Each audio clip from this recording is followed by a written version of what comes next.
It started as a normal Saturday on the farm, crisp air, the smell of hay, and my old tractor idling in the barn waiting for me to fix a fence post. I keep to myself out here.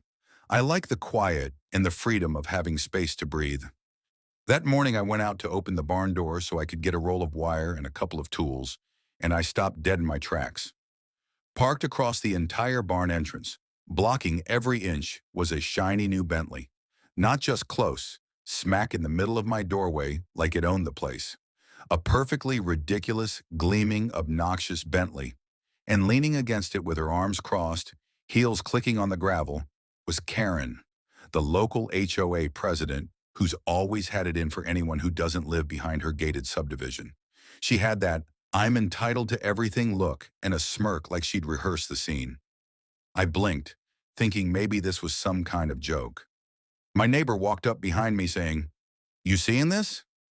The kids riding bikes stopped and pointed. I asked, "Ma'am, what are you doing?" She didn't even look surprised.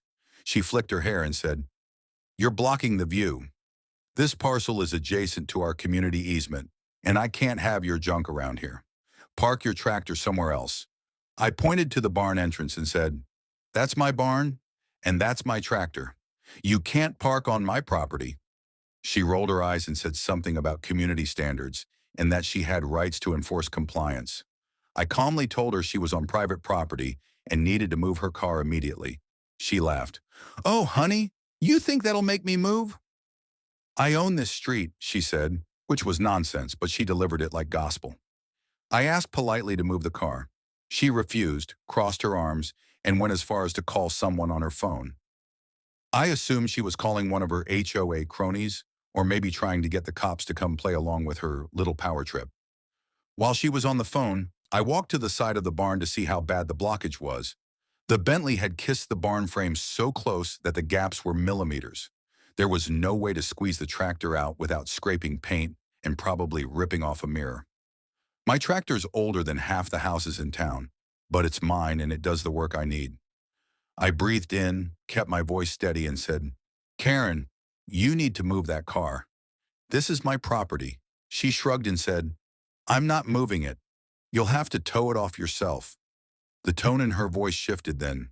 The smugness turned into a dare. I felt that old slow burn of anger you get when someone treats you like you don't matter.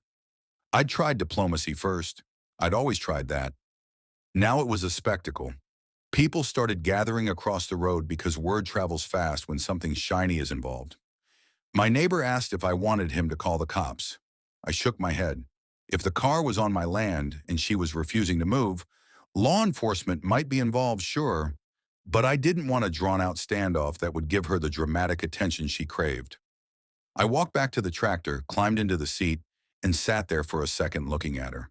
She shouted something about illegal vehicle on HOA bordering land and waved her phone for emphasis. I put the tractor in gear and inched forward slowly, not to collide, but to test if the Bentley would budge. It didn't.